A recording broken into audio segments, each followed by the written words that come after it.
Settle down, young lady. Wow, okay. Ooh, good evening, everyone. So Kamala Harris is ahead of Gavin Newsom by 1 point in the 2028 Democrat primary poll. That's the second time she's been on top of a California mayor. The House Oversight Committee is investigating Ilhan Omar after her net worth suddenly went from $30 million to under $100,000. Are you calling my wife a liar? Said her brother. Miss Universe Puerto Rico has announced its second transgender contestant, Gabrielle Rodriguez Velazquez.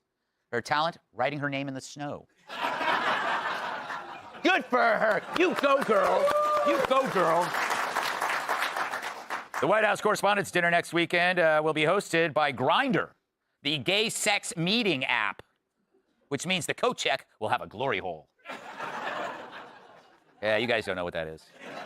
A Nigerian migrant in Italy was seen cooking a cat in a park. Oh. Italians were outraged, but still said it's better than the Olive Garden. What? Great. I like the Olive Garden. Great price. A man has been accused of rubbing his genitals on a woman's face in Whole Foods. Police described the suspect as white, middle-aged, and Eric Swalwell. Do the math. On Monday, Tim Walz said he wants to win over potential Democrats by showing up in small towns, mainly because it's easier for him to stay 50 feet away from schools. Sensing a theme tonight. Yes. And finally, to make amends with the Pope, President Trump read a Bible passage. And to show there's no bad blood, the Pope called Rosie O'Donnell a fat pig. Yeah. All right. You must remember this. 6 years ago, neo-Nazis marched out of a field in Charlottesville, Virginia, literally carrying torches and neo-Nazi flags. What'd you hear? They're very fine people on both sides. President Trump had said, what do you think? He said, they're very fine people on both sides. He said there were, quote, very fine people on both sides. Donald Trump said, and I quote, there are very fine people on both sides. My God. That's what he said. That's what he said. The very fine people hoax. It's what that feeble old fart ran on. Now it turns out that hoax was based on an even bigger hoax. Enter the Southern Poverty Law Center, the self-appointed hall monitor of hate. The group that's made bank pushing the myth that the Klan is hiding behind every Cracker Barrel, when the real racists in hiding were them. The DOJ revealed that the SPLC has been indicted by a grand jury for using millions in donor funds that went to hate groups like the KKK and neo-Nazis. Roll it. As the indictment lays out, after SPLC paid members of these extremist groups, it created work product that reported on these activities that the members participated in or contributed to. May have been running the fire department. It's like donating to save the whales and finding out that the money was going to feed the View. See, the SPLC had a problem. People just weren't being racist enough to keep them in business, no matter how many times Jesse calls Charles Payne Al Roker.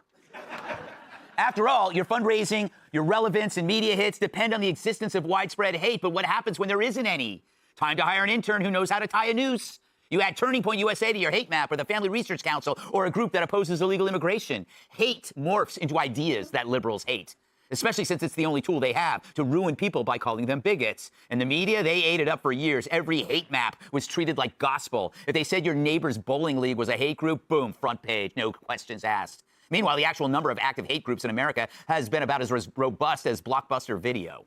But that didn't stop the fear machine, because fear keeps the lights on, fear keeps us divided as a people, and fear gets people elected. And that's how you get this. From white supremacy is the most lethal threat to the homeland today. Not ISIS, not Al-Qaeda, white supremacists. No matter what the white supremacists and the extremists say, as the most dangerous terrorist threat to our homeland is white supremacy. To be the most lethal terrorist threat to the homeland today. White supremacy. So we knew this was hate-filled, and now we know the SPLC helped to fund it with the Unite the Right rally, which gave us the Fine People hoax, where Trump... Yet the same mob was able to track down Jan's 6 grannies, which is why it's not just about the SPLC. It's about politicians who embrace them, the corporations that donated to them. Hell, Apple gave them $1 million. So did George Clooney.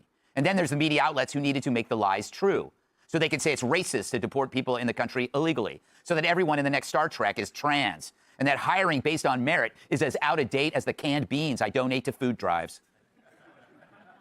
Of course, these allegations will have to be proven in court, but the plot is exposed. Fact is, America is one of the least racist societies in human history, and that's bad for business if your business is racism. Let's hear tonight's goose! She went from the flaming lips to artificial hips. Oh, Kennedy Saves the World podcast. Kennedy. He looks like the kind of guy who pays for hookers with baseball cards. Comedian Jim Florentine. The last time she did a pull-up was with her own Huggies. New York Times bestselling author of They call him a chick magnet because he attracts women with walkers. Former NWA World Champion and host of Kenny. Yes, Greggy. Kennedy. I try not to be hysterical on the show because you're not supposed to be hysterical on Gutfeld in terms of frothing mad. But they were risking a racial war in order to win an election. They were willing to divide the country into black and white and fight. Kind of a losing proposition. So it would be like Israel paying for all of the anti-Israel protests at Columbia. Yes. Like if they were the funding source for all the pro-Hamas, pro-Palestine propaganda that you were seeing on college campuses, that wouldn't make a lot of sense. Yes. So the people that the Southern Poverty Law Center hated the most in the world, the absolute worst people, were the KKK. You know, we can all agree they were bad. That's awful. But they had to make the KKK bigger and richer and more effective than they actually were. So they were giving them millions of dollars. So if you have someone that you hate the most of anything in the world, the most conceivably awful thing, you're going to give them millions of dollars? And let's not forget, KKK was almost non-existent until the SPLC started talking about them. So they were the ones that were keeping the KKK alive. I like to call them K cubed to save time. Jim, are you as mad as I am that you didn't get any money from these guys? I mean, you would be an amazing racist. You already look like a violent racist. Who says I'm not first? And, I mean, race around the country like, man, let's have a class action lawsuit and get some of this money back. Yeah, exactly. You know, I just wish Kash Patel in that, that press conference, he could have trolled the media by putting like a Coors Light sign in the background. No, nothing on that? All right. They're sensitive get tonight. it, but yeah, it was a little off topic there, Jim, if I might add. But look, maybe they were giving the KKK money to upgrade the wardrobe. They're like, let's stop going to Walmart and getting those sheets. Yeah. Start going to Neiman Marcus. Yeah, you need the, what is it? The thread, like the 40. I've been a fan of this group for quite a while. Thank you. Well, I mean, they started, there's many issues, including this one. Obviously, raising the alarm about extremism while you're also paying for extremism is outrageous. When people try to compare it to what the FBI does, it's like, well, wait till you hear what I think about when the FBI has done this stuff too. It's some of this stuff you wonder, would it have even happened without their funding, without their people in there? Would Charlie Kirk still be alive? Well, I mean, look, they have, these are impossible things to know, but what we do know is what they started doing a few years ago also was including anti-government groups as hate groups. I mean, one that you mentioned a few, but Moms for Liberty. Yeah. Moms for Liberty, apparently Nazis. And it's so ridiculous when you really break it down. It's like, okay, if you just want the government to leave you alone, so if you're an anti-government, you want the government to leave you alone so that you can choose how to live your own life according to the individual person that you are and what's best for you and your family, then that makes you hateful, and you're making this determination in the name of inclusion and individual rights. It is so absolutely backwards, and it has been so backwards for a long time, long before we found out about this insanity. Yeah, I think, they didn't care, Tyrus. They didn't care. They were trying to, the whole point was to make sure that your ideas were hate. It didn't matter whether they were hate or not. Well, let's tip our hat where we need to. It was successful. It worked. Yeah. We have a divided country. We have people who believe this stuff. The president, one of the things that he said when he was running, he says his biggest opposition, that's what it was. And we're still seeing it. I think the key to all of this, and I'm not, people are going to laugh, well, that's kind of my job, but I think I'd like to invite Jesse Smollett on my podcast because I think he has a story to tell. I think we're looking at, they use people to do these things. Right. And then, oh, you'll get out of jail, it'll be nothing. There is people out there that they use to get this way.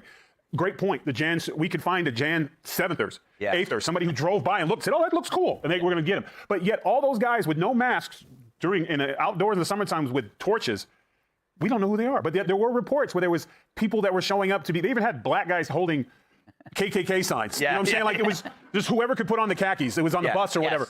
If we got a board and we started putting up all the things, we need to start connecting the tissue here because this is exactly what it was. And look, if this wouldn't happen, which I'll say it, Charlie Kirk would still be alive.